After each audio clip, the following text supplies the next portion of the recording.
आज की क्लास में कक्षा 10th का मैथमेटिक्स में प्रश्नावली 9.1 स्टार्ट करेंगे और लास्ट क्लास तक इसका एग्जाम्पल हम लोग कर लिए थे। ठीक है, और इसमें कुछ विशेष प्रकार का फार्मूला लगेगा जो एकदम हल्का फुल्का है। ठीक है, उसको हम एक बार आपको रिवीजन करा देते हैं, जिससे आपको ये फार्मूला ध्यान रखना है जो हुआ साइन थीटा बराबर जो होता है लंब बट्टा कर्ण, ये ध्यान रखना है। उसके बाद कॉस थीटा बराबर जो होता है आधार बट्टा कर्ण, आधार बट्टा कर्ण।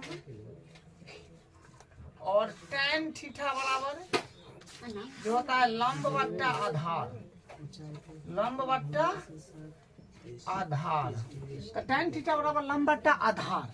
तो ये तीन को ध्यान रखना है, बस इतना से काम आपका बन जाएगा। और उसके बाद इससे साइन कोस tan का वैल्यू, जैसे देखिए यहाँ पर हो जाएगा साइन ए मान लीजिए, या थीटा देना है तो थीटा मान लीजिए, उससे कोई दिक्कत नहीं है, थीटा मान लीजिए।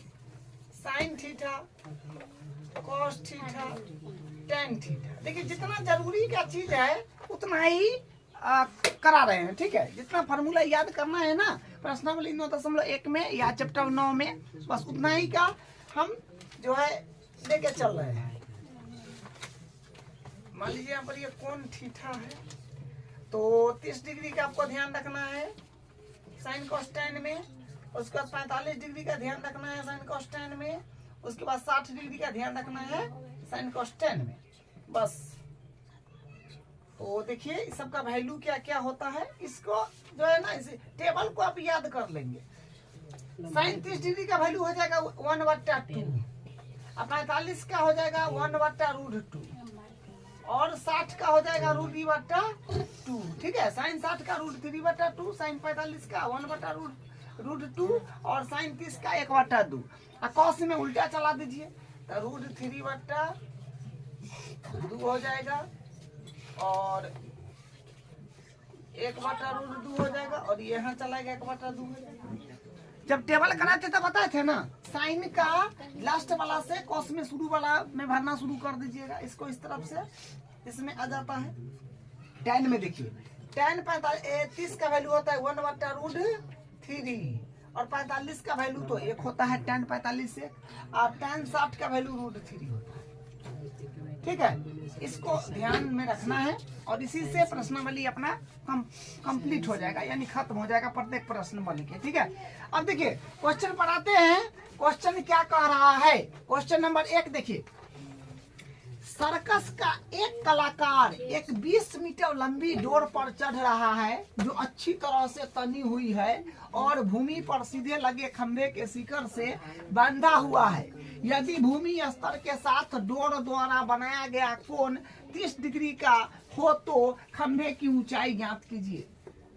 देखिए आकृति दे रखा है। ठीक है, 9.11 जो आकृति हम यहाँ पर बना रखे हैं, ये आकृति दे रखा है। आकृति में आइए समझते हैं। देखिए यहाँ पर जो है एक खूंटा गाड़ा हुआ है। ठीक है, और ये खंभा है। ये खंभा के ऊपरी सिरा, मतलब ये यहाँ से खंभा के ऊपरी सिरा से और ये खूंटा से एकदम रस्सी टान के बना हुआ है, टाइट करके एकदम टाना हुआ है। ठीक है, जो 20 मीटर का रस्सी है और भूमि के साथ जो है ये 30 डिग्री के कोण पर झुका हुआ है, ये रस्सी भूमि के साथ। ठीक है, और ये खंभा आपका ये है, तो ये खंभा का ऊंचाई बताना है जो क्या है। खंभा क्या है? AB है, तो AB की ऊंचाई आपको बताना है।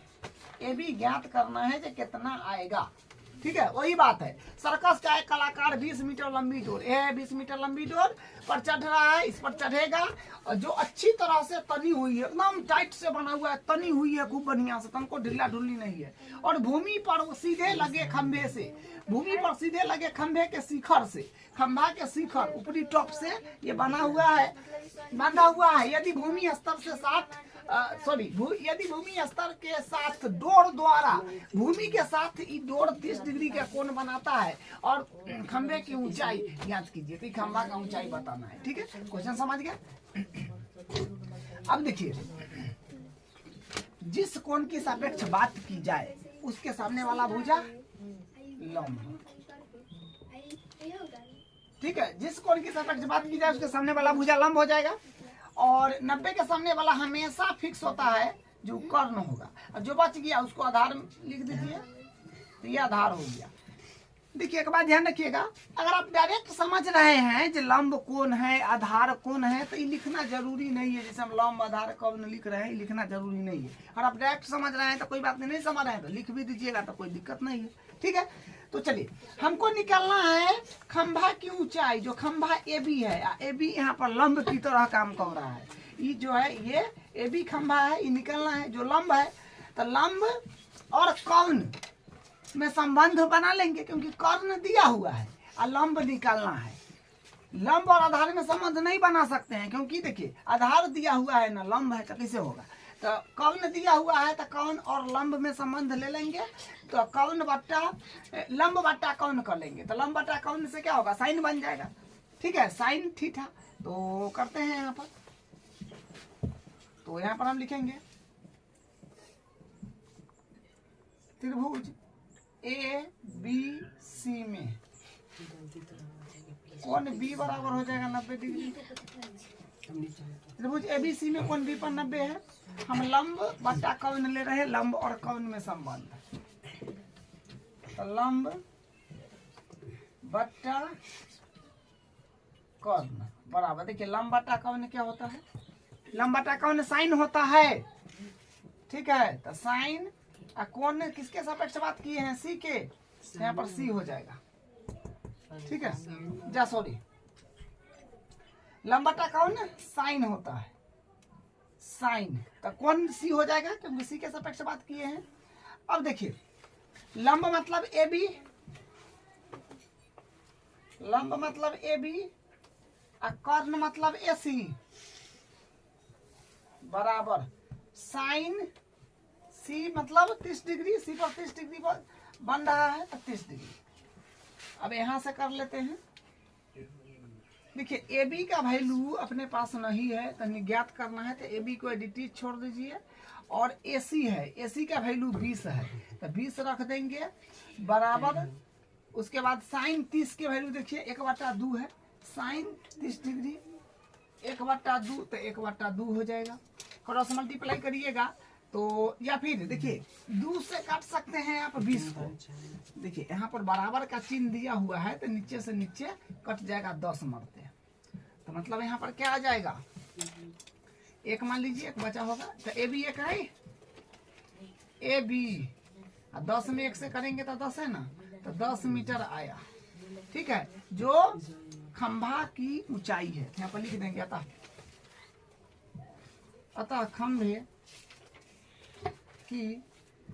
खंभे की ऊंचाई बराबर 10 मीटर है। ठीक है, यही इसका आंसर हो गया, खंभे की ऊंचाई 10 मीटर, ये इसका आंसर है। अब इसका अगला क्वेश्चन, अब इसका क्वेश्चन नंबर 2 देखिए। आंधी आने से एक पेड़ टूट जाता है और टूटा हुआ भाग इस तरह मुड़ जाता है कि पेड़ का शिखर जमीन को छूने लगता है और इसके साथ 30 डिग्री का कोण बनाता है। पेड़ के पाद बिंदु की दूरी जहां पेड़ का शिखर जमीन को छूता है 8 मीटर है। पेड़ की ऊंचाई ज्ञात कीजिए। मतलब पेड़ का ऊंचाई बताना है। तो पहले सबसे पहले तो डायग्राम बनाना है। तो डायग्राम देखिए कैसे बनाएंगे। पेड़ का बात चल रहा है, बोला है ना, आंधी आने से एक पेड़ टूट जाता है। तो मान लीजिए कि ये पेड़ है, ये इतना बड़ा सा पेड़ है, ठीक है। मान लीजिए कि आंधी आया और ये पेड़ मान लीजिए यहाँ से टूट गया। ये पेड़ जो है यहाँ से टूट गया, ठीक है। इतना बड़ा पेड़ है, मान लीजिए आंधी आया और मान लीजिए कि यहाँ से टूट गया। वही बात है कि इतना बड़ा पेड़ है और आंधी आने से ही टूट गया। तो मान लीजिए यहाँ से टूट गया, यहाँ से टूट गया, तो ये टूटेगा तो ये वाला तो यूं मुड़ेगा और जमीन के छुएगा। तो ये बात है, यहाँ पर से जो है मुड़ गया, इस तरह से ये मुड़ गया। मान लिए जमीन को छूने लगा, ये वाला जो है सीधा नीचे टूट के गिर गया और ये जमीन को छू रहा है, ठीक है। वही बात है। आंधी आने से एक पेड़ टूट जाता है। तो आंधी आने से एक पेड़ जो यहाँ तक बड़ा था, ये यहाँ से टूट गया और नीचे मुड़ गया, और टूटा हुआ भाग इस तरह मुड़ जाता है कि पेड़ का शिखर, पेड़ का शिखर मतलब जो पेड़ का ऊपरी जो है सिरा, ये वाला ऊपरी ऊपर में जो यहाँ पर था वो तो यहाँ आ गया, जमीन को छूने लगता है, जमीन को छू रहा है ना, और इसके साथ 30 डिग्री का कोण बनाता है। माने ये जमीन का शिखर जो है, ये तो पेड़ टूटा यूं गिरा, इसका जमीन का शिखर, ये जो पेड़ शिखर है ये जमीन के साथ, ये पेड़ का जो शिखर है ये जमीन का साथ 30 डिग्री का कोण बना रहा है, ये बात बोला गया। पेड़ के पाद बिंदु की दूरी, पेड़ के पाव, पाद बिंदु का मतलब जो पेड़ है, पेड़ का जड़ ये है, पांव ये है, ठीक है। जहाँ पेड़ का शिखर जमीन को छूता है, अच्छा जहाँ पेड़ का शिखर है ना जमीन को छूता है, ये और ये दोनों के बीच का दूरी दिया है, जमीन को छूता है 8 मीटर है, ये 8 मीटर है, ये जो है अपने पास में 8 मीटर है। तो पेड़ की ऊंचाई बताइए। तो आप थोड़ा सा ध्यान दीजिए, यहाँ से लेकर यहाँ तक तो पेड़ ना है, ये तक, क्योंकि तो पेड़ बड़ा था, ये टूट का गिर गया आंधी आने से, तो इतना ये वाला पोर्शन निकालना पड़ेगा और ये वाला पोर्शन निकालना पड़ेगा, ठीक है। तो ये पोर्शन और ये पोर्शन निकाल देंगे, दोनों को जोड़ देंगे तो पेड़ कितना बड़ा है, कितना ऊंचा पेड़ था वो आ जाएगा। तो सबसे पहले नाम दे दीजिए, मान लीजिए ए है, बी है, सी है, ठीक है। तो हम लोग ये तो 90 डिग्री हो जाएगा, पेड़ जो है जमीन के साथ 90 डिग्री पर होता है, ये 90 हो जाएगा। यहाँ से इसका हम लोग हल शुरू करते हैं, मतलब बना रहे हैं अब। तो ये हल यहाँ से शुरू है। अब देखिए, त्रिभुज ए बी सी में कोण बी बराबर तो 90 डिग्री हो जाएगा, 90 डिग्री। अब देखिए, जिस कोण की सापेक्ष बात की जाए उसके सामने वाला भुजा लंब, तो ये लंब हो गया अपने पास में, 90 के सामने वाला कर्ण होता है, ये फिक्स है, और जो बच गया आधार हो गया। क्या इसमें क्या सोचना है? अब देखिए, अपने को आधार दिया है, आधार दिया है, और लंब निकालना है, और कर्ण भी निकालना है, क्योंकि यहाँ से लेकर यहाँ तक पेड़े है, ठीक है। तो ये और ये दोनों निकालना है, तो लंब बट्टा आधार का कॉम्बिनेशन ले लेते हैं। तो लंब बट्टा आधार, लंब बट्टा आधार जो होता है, लंब बट्टा आधार होता है tan, यहाँ पर हो जाएगा tan। कौन सी के सापेक्ष बात कर रहे हैं, तो सी दीजिएगा, और फिर यहाँ से लंब का मतलब ए बी, तो ए बी हो जाएगा, और आधार का मतलब बी सी, तो बी सी हो जाएगा, बी सी बराबर tan सी, सी का मतलब सी पर 30 डिग्री, तो tan 30 लिख दीजिए, 30 डिग्री। और फिर यहाँ से ए बी का वैल्यू तो नहीं है, निकालना है, तो ए बी को एडिटीज रखिएगा, और बी सी का वैल्यू 8 है, बी सी, तो 8 बराबर tan 30 का वैल्यू होता है 1/√3, तो 1 हो जाएगा √3। फिर यहाँ से क्या आएगा, क्रॉस मल्टीप्लाई करना पड़ेगा, तो ए बी में √3 से, तो √3 ए बी हो जाएगा बराबर 8 है कहीं 8। अब ए बी के जब हम लोग बराबर करेंगे तो 8/√3, तो मतलब यहाँ से ए बी आ जाएगा 8/√3 है। तो एक काम कीजिए ना, यहीं पर इसका हरों का परिमेयकरण कर दीजिए, क्योंकि बट्टा में रूढ़ नहीं है, रूढ़ में कोई भी चीज आता है ना, तो हरों का परिमेयकरण करते हैं। आ जाएगा 8√3 ऊपर में आ जाएगा 8√3 बट्टा, नीचे में हो जाएगा 3 आ जाएगा, √3 3 हो जाएगा, ठीक है। तो ए बी मान लीजिए, ए बी का वैल्यू ये आ गया।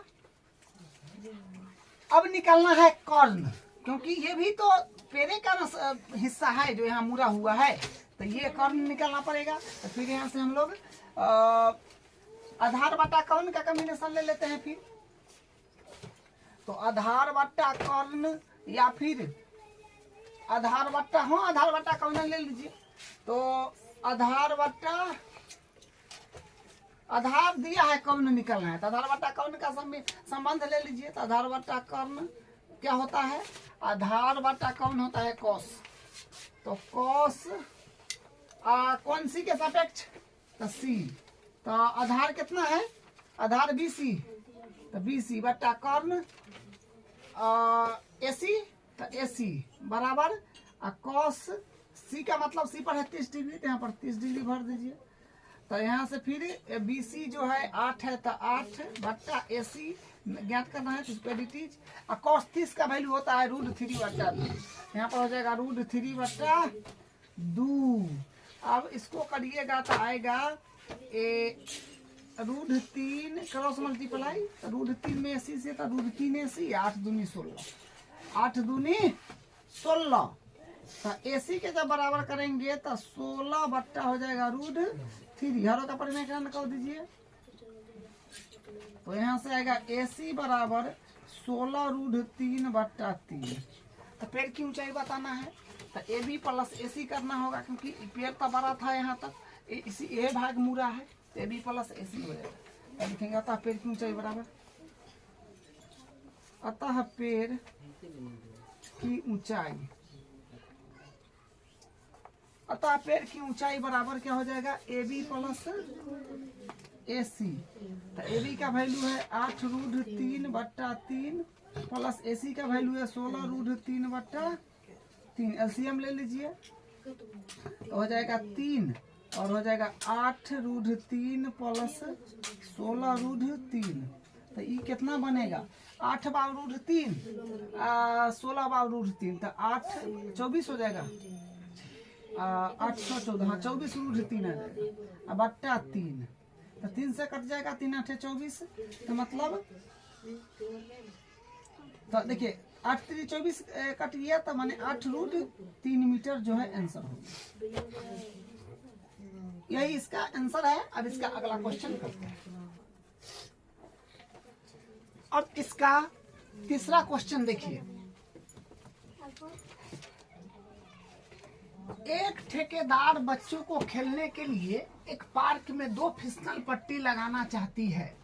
5 वर्ष से कम उम्र वाले बच्चों के लिए वह एक ऐसी फिसल पट्टी लगाना चाहती है जिसका शिखर 1.5 मीटर की ऊंचाई पर हो और भूमि के साथ 30 डिग्री के कोण पर झुका हुआ हो, जबकि इससे अधिक उम्र के बच्चों के लिए वह 3 मीटर की ऊंचाई पर एक अधिक ढाल की फिसलन पट्टी लगाना चाहती है जो भूमि के साथ 60 डिग्री का कोण बनाती हो। प्रत्येक स्थिति में फिसलन पट्टी की लंबाई क्या होनी चाहिए? ठीक है, फिसलन पट्टी जो होता है ना, स्कूल वगैरह में आपको देखने को मिलेगा। ठीक है, जो ढुलकाव जैसे नहीं होता है, जो उस पर बच्चे लोग जो है फिसलता है, वही बात है। तो इसमें 2 रंग का फिसलन पट्टी बनाना है। ठीक है, देखिए हम डायग्राम बनाते हैं, क्योंकि डायग्राम का ही रोल है। एक ठेकेदार बच्चों को खेलने के लिए एक पार्क में 2 फिसलन पट्टी बनाती है। 5 वर्ष से कम उम्र के जो बच्चा होगा, ठीक है, उसके लिए वह ऐसी फिसलन पट्टी लगाना चाहती है जिसका शिखर 1.5 मीटर ऊंचाई पर हो। देखिए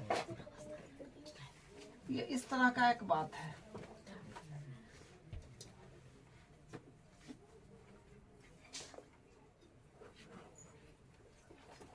एक 1.5 मीटर ऊंचा है यहाँ से, और यहाँ से ये फिसलने वाला बनाया हुआ है, ये बात है। ठीक है, और ये भूमि के साथ 30 डिग्री के कोण पर झुका हुआ है, तो ये 30 डिग्री हो जाएगा। इसका नाम दीजिए A B C।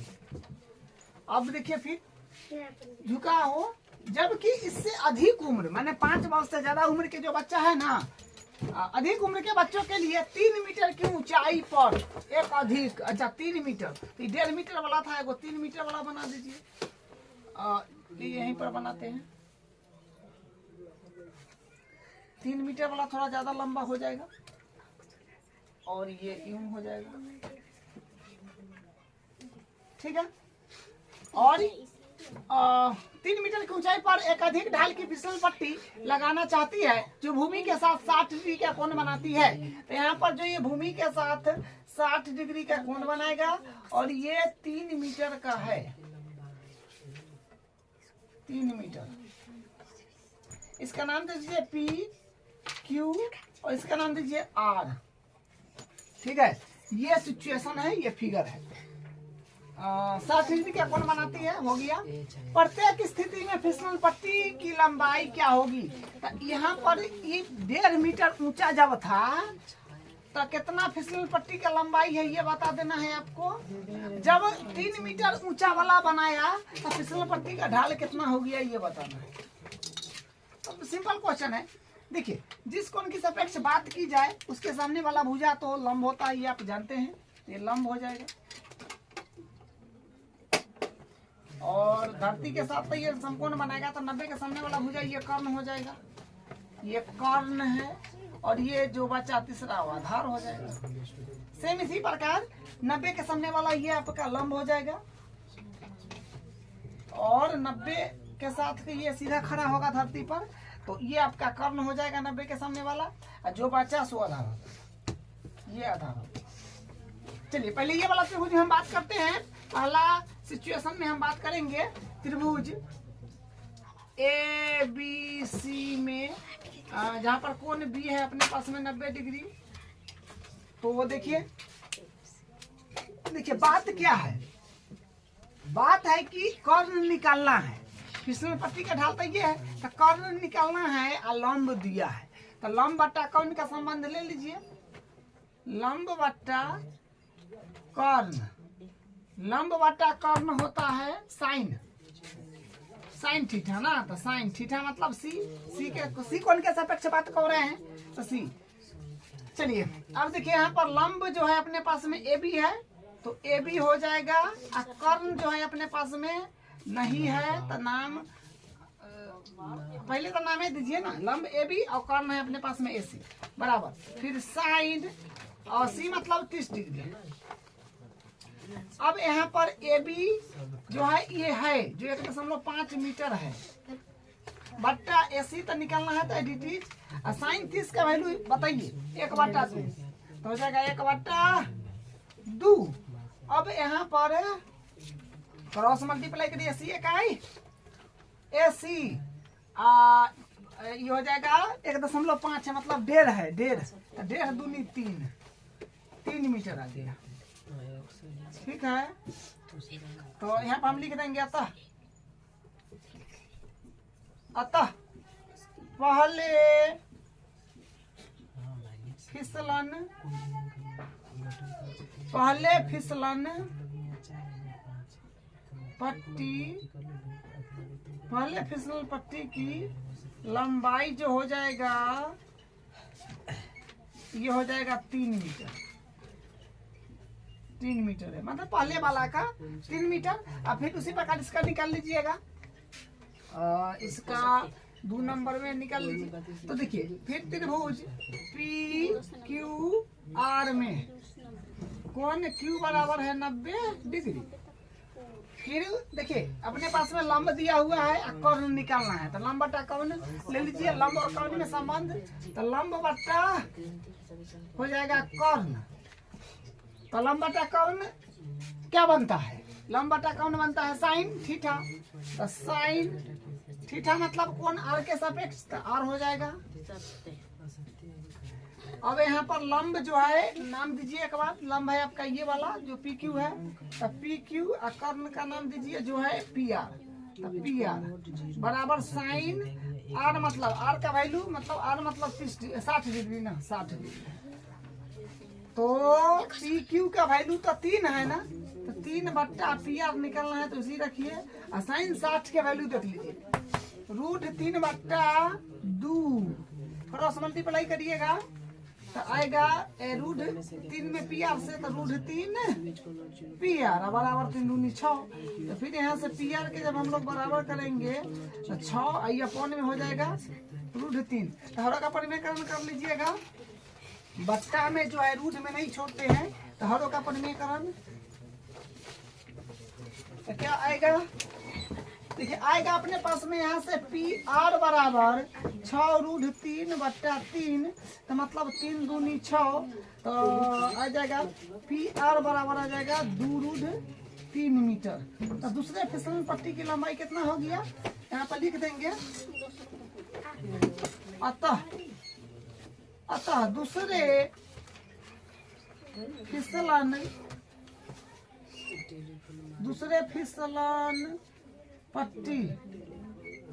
फिसलन पट्टी की लंबाई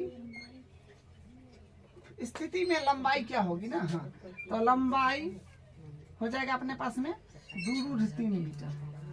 तो यही इसका आंसर हो गया। अब इसका अगला क्वेश्चन करते हैं। अब इसका क्वेश्चन नंबर 4 देखिए। भूमि के एक बिंदु से जो मीनार के पाद बिंदु से 30 मीटर के दूरी पर है, मीनार के शिखर का उन्नयन कोण 30 डिग्री है, मीनार की ऊंचाई ज्ञात कीजिए। देखिए क्या बात है कि एक मीनार है, पहले हम एक मीनार बनाते हैं। मान लीजिए कि ये मीनार है, ठीक है। भूमि के एक बिंदु से जो मीनार के पाद बिंदु से 30 मीटर के दूरी पर है। अच्छा, ये भूमि के एक बिंदु मान लीजिए कि कहीं ना कहीं यहाँ पर है, यहाँ पर भूमि का एक बिंदु है, ठीक है। यहाँ पर मान लीजिए, यहाँ पर, क्योंकि फिगरो तो थोड़ा बढ़िया बनना चाहिए ना। तो मीनार के पाद बिंदु से ये भूमि का एक बिंदु है, वही बोला है कि भूमि के एक बिंदु से जो मीनार के पाद बिंदु से 30 मीटर के दूर पर है। तो मीनार के पांव से ये बिंदु 30 मीटर के दूरी पर है, तो ये हो गया 30 मीटर। ये हो गया अपने पास में 30 मीटर। मीनार के शिखर का उन्नयन कोण 30 डिग्री है, तो उन्नयन कोण मतलब यहाँ से इसको मिला दीजिए, ये हो गया अपने पास में 30 डिग्री। उन्नयन कोण 30 डिग्री, 30 डिग्री हो गया। मीनार की ऊंचाई ज्ञात कीजिए, मतलब ये बताना है। सिंपल क्वेश्चन है, ठीक है। ये ए बी सी, मीनार धरती के साथ होता है 90 डिग्री पर खड़ा, तो 90 के सामने वाला कर्ण होता है जो फिक्स है। और जिस कोण की सापेक्ष बात की जाए, जिसे कोण सी के सापेक्ष 30 यहाँ पर है, इसके सामने वाला भुजा लंब हो जाएगा, और ये बच गया सो आधार हो जाएगा, ठीक है। अब देखिए हमको लंब निकालना है, मतलब मीनार ए बी है जो कि लंब के तरह है, तो लंब निकालना है, आधार दिया है, तो लंब बटा आधार संबंध बन जाएगा। तो लिखेंगे त्रिभुज ए बी सी में, त्रिभुज ए बी सी में कोण बी बराबर 90 डिग्री, तो फिर यहाँ पर लंब बटा आधार हो जाएगा, लंब बटा आधार, लंब बटा आधार होता है tan, तो हो जाएगा tan थीटा। थीटा की जगह सी भरिए, क्योंकि सी के सापेक्ष बात कर रहे हैं, तो यहाँ से कर लेते हैं। लंब मतलब ए बी, तो ए बी, आधार मतलब बी सी, तो बी सी पहले नामे दे रहे हैं, ठीक है। tan है तो tan, सी मतलब सी पर है 30 डिग्री, तो 30 डिग्री, और फिर यहाँ से हो जाएगा ए बी तो ज्ञात करना है, तो एडिटी, और बी सी का वैल्यू है अपने पास में 30, और बराबर tan 30 का वैल्यू होता है 1/√3। देख लीजिए tan 30 1/√3, तो tan 30 का वैल्यू 1/√3। अब देखिए यहाँ पर मल्टीप्लाई करिएगा तो ए बी में √3 से, तो ए बी √3 बराबर 30 का 30, तो यहाँ से ए बी के हम लोग बराबर करेंगे, तो 30 बट्टा ए बी के बराबर करेंगे, ए बी के बराबर करेंगे तो क्या होगा 30 बट्टा √3, ठीक है। ए बी के बराबर करेंगे तो 30 आई √3 है, तो बट्टा में न जाएगा, और यहाँ पर हर का परिमेयकरण भी कर लीजिए, तो √3 से ऊपर नीचे गुना, तो ए बी क्या आ जाएगा अपने पास में, यहाँ से आ जाएगा 30 √3 और बट्टा 3, 3 दहाई 30, तो मतलब ए बी आ गया अपने पास में 10√3, तो मीनार की ऊंचाई हो गया 10√3। यहाँ लिखेंगे अतः मीनार की ऊंचाई, मीनार की ऊंचाई बराबर 10√3 मीटर है। यही इसका आंसर है। अब इसका अगला क्वेश्चन, अब इसका 5वां क्वेश्चन देखिए। भूमि से 60 मीटर की ऊंचाई पर एक पतंग उड़ रही है।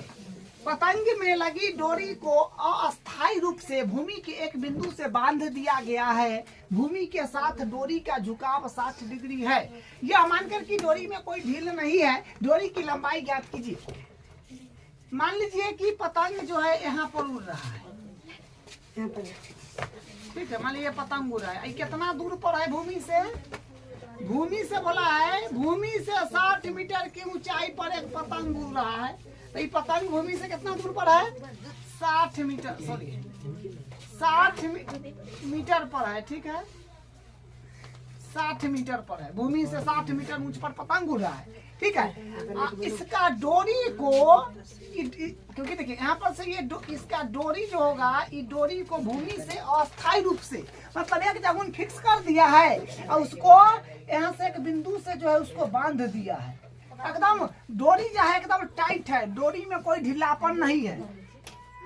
ठीक है, यही बात बोला गया है कि भूमि से 60 मीटर की ऊंचाई पर एक पतंग, भूमि से 60 मीटर की ऊंचाई पर पतंग उड़ रही है। पतंग में लगी डोरी को अस्थायी रूप से भूमि के एक बिंदु से बांध दिया। जो पतंग में जो डोरी लगा होगा उसको भूमि के एक बिंदु से एकदम टान के बांध दिया है। ये फिक्स कर दिया है कि यहाँ से जो है डोरी है पतंग का वहां तक। ठीक है, कोई ढील नहीं है, टाइट है एकदम। भूमि के साथ डोरी का झुकाव, अच्छा ये जो डोरी है पतंग का, ये भूमि के साथ इसका झुकाव जो है अपने पास में 60 डिग्री है, तो 60 डिग्री हो जाएगा। यह मान कर कि डोरी में कोई ढील नहीं है, डोरी एकदम टाइट है, ढीला नहीं है। डोरी की लंबाई बताइए, डोरी की लंबाई बताना है तो मतलब डोरी की लंबाई ये है, नाम दे दीजिए। मान ली ए है, बी है, सी है, ABC नाम दे दिए। ठीक है, ABC इसका नाम दे दिए और ये 90 डिग्री हो जाएगा। तो ये कर्ण हो गया। और देखिए जिस कोण की सापेक्ष बात की जाए उसके सामने वाला भुजा लंब होता है और ये आधार हो गया। ठीक है, अब देखिए हमको लंब दिया है, कर्ण निकालना है, तो लंब बटा कर्ण में संबंध साइन का बन जाएगा। यहाँ पे लिखेंगे त्रिभुज ABC में कोण B बराबर हो जाएगा 90 डिग्री। तो हम क्या कहेंगे, लंब बटा कर्ण, लंब बटा कर्ण होता है साइन। तो सी के सापेक्ष तो सी हो जाएगा। तो लंब क्या होगा, लंब है अपने पास में AB, तो AB नाम एक बार दे दीजिए। कर्ण है अपने पास में AC, तो AC बराबर साइन, सी मतलब 60 डिग्री, तो 60 डिग्री और AB का वैल्यू 60 है, तो 60 और AC एडिटीज बराबर साइन 60 का वैल्यू बोलिएगा √3/2, √3/2। अब इसको क्रॉस मल्टीप्लाई करिए AC में √3 से, तो √3 AC हो जाएगा बराबर 60 दूनी 120। तो यहाँ से फिर हो जाएगा AC के जब हम लोग बराबर अगर करेंगे, AC के बराबर करेंगे तो 120/√3 होगा ना, मल्टीप्लाई में डिवाइड में आ जाएगा। रूट में मतलब बट्टा के नीचे रूट में नहीं छोड़ना है कुछ हो, तो इसको हरों का परिमेयकरण से हटा देंगे। ठीक है, तो क्या होगा, तो यहाँ पर हो जाएगा AC बराबर 120√3/3। अरे मल्टीप्लाई करिए √3 में √3 से तो 3 आएगा, 3 से 1 कट जाएगा, 3 चौका 12 तो 40। मतलब AC का वैल्यू अपने पास में आ गया 40√3 मीटर। तो मतलब कभी पूछ रहा था डोरी की लंबाई, तो है ना डोरी है, AC है ना डोरी है, तो लिखेंगे अतः डोरी की लंबाई 40√3 मीटर है। अतः